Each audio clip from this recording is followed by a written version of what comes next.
We are going to talk about somebody who's breaking some glass ceilings even right now, baby. We're going to talk about a little girl who came to this planet in 1984, landing in a place called Portland, Oregon. Oh yeah, Portland, kind of liberal little city up there. Got a lot of little arts community going on, nice little arts community going on.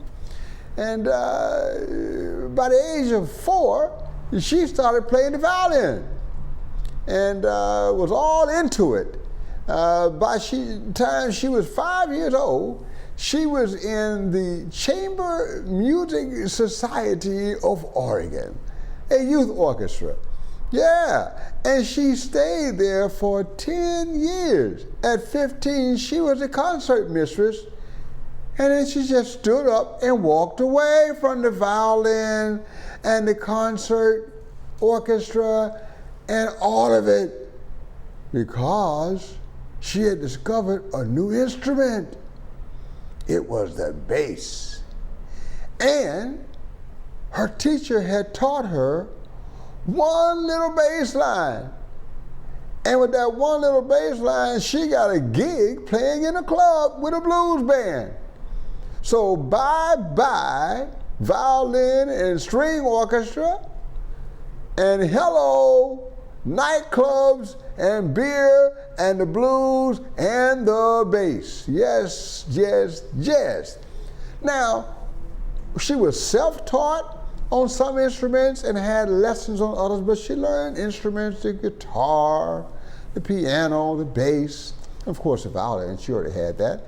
I understand she plays a few wind instruments as well, but she doesn't like to talk about that too much. But she's the kind of kid who wanted to explore a lot. And she was on that fast train, playing professionally at 15. Well, pretty soon, high school runs out. What you gonna do? You gotta go to college. Oh yeah, yeah. So she started out at Portland State University, studying music. And I'm sure it wasn't long before everyone there, including the professors, realized that she needed a stronger challenge. So her bass teacher suggested that she audition for the Berklee School of Music, and audition she did.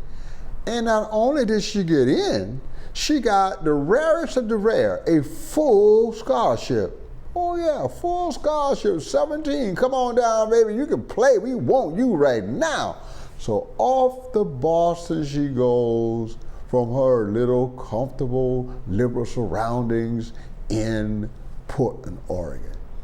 And she was there, and she was doing her thing, and she was learning and burning, baby. And she started playing more and more gigs and more and more gigs and more and more gigs. And pretty soon people started saying, hey, you know, this girl got something. We should try to record her. So, boop, here goes Jungo, her first album. Didn't do all that well, but it was a good start. And then her second album, and got a little bit more recognition. And then her third album, somewhere around 2010, was called Chamber Music Society. She's reflecting back on her childhood. And that one got traction. Did it get traction? She was nominated for a Grammy, several, and she won one. Matter of fact, she is the only jazz musician in history to win Best New Artist given by the Grammys. The only one. Yeah, that's normally something rock and roll or hip hop or rap or something. No, no, no. It's jazz bass player who sings a little bit, a whole lot as a matter of fact. She's gonna win Best New Artist? What? This is 2011. And the world goes, whoa, what's that? All of a sudden, Esperanza Spalding is a thing. Yeah, she's a thing. Soon after that, I remember talking to my son about hearing all this stuff about this Esperanza Spalding. And he figured, you know what? it's just because she's a girl playing the bass. She can't be all that. So he actually bought a ticket and went to a club in New Jersey to check her out, in Newark, I think. And he sat there. He was kind of mad because she was playing more bass than he plays, and he's a great bass player. And she's like, okay, well, it's definitely not because she's a girl. She's actually playing that bass. Oh my God, is she playing that bass?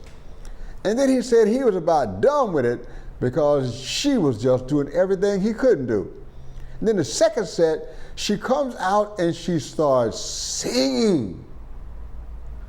And he goes, oh my God, what a singer. And at first she's singing like a cappella unaccompanied. And then as she lays out this beautiful melody, exposed that great voice, she started playing this bass line that sounded like it had nothing to do with the rhythm of the vocal melody, which means you got total independence between what you're doing here and what you're doing here, baby. She had that kind of concentration, that kind of coordination. She had that thing. And when he saw that, and when he heard that, he said his forehead hit the table because he realized she was the real deal, and such a rare deal at that. Did I tell you about her singing? This girl started singing early in life as well, professionally. And before she walked on stage to make some money singing, the only singing she had ever done in her life was in the shower. Yeah, that's right, in the shower. But you know, she's smart. And once she started being called upon to sing, she decided to go get some vocal lessons. So she would work on tone and projection and really have that well-trained and properly taught vocal technique, which she most certainly does have.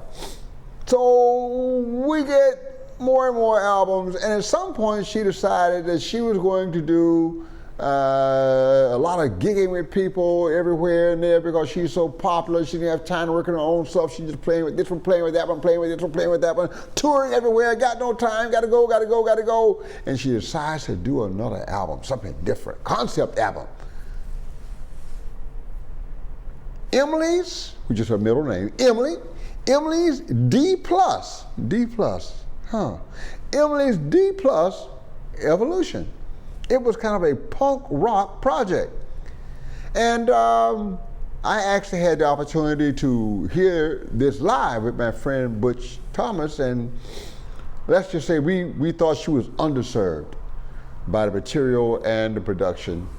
And I think she came to that realization as well. So her next album, she brought in the heavyweights, people like Robert Glasper and Layla Hathaway and that whole thing, and it was just boom. She's rebuilding her reputation, she's rebuilding that career. She only allowed 7,777 copies to be made. I don't know what all those sevens gotta do, but that was it. I guess you gotta make it, you know, what a thing. And she did another album, then another album, and then finally she did an album that was called Radio Music Society, and that one earned her another Grammy for vocals. So she has won 4 Grammys and has been nominated a bunch of times, and her total awards are like 8. And that would include a BET award and a Soul Train award. So this young lady is really on the fast track, and by this time she's not yet 30 years of age, not yet. As a matter of fact, she was called back to Berkeley to teach. I think she was given honorary PhD and all that, but she became a professor at her alma mater, Berkeley School of Music. And she was doing that in her middle 20s, I think somewhere around 23, 24, 25, somewhere in there. And then later, she was called upon to be a professor of music at Harvard University, and that distinction was bestowed upon her when she was only 33 years of age. So this young lady has been on a fast track for a long, long time, and she is the real deal with both her bass playing and her compositions and her arranging and her vocalizing, because not only did she win Best Vocal Award for that, but one song from the album won Best Instrumental Vocal Arrangement, and that is also her work. So we're talking about a true genius, and someone who, if you see in the right setting, you know, something a little more intimate, you can really check her out. You'll find an amazing artist, amazing creative spirit, and someone who has been on the fast track since they picked up the violin at 4 years of age and was sitting in the orchestra 1 year later at 5. Esperanza Emily Spalding is truly a force of nature and one of those rare breeds of human beings that has made it totally acceptable for women to have a voice in jazz, not just as vocalists, but as instrumentalists as well. Thank you, Emily, for waking us up and for blessing us with your great creative spirit.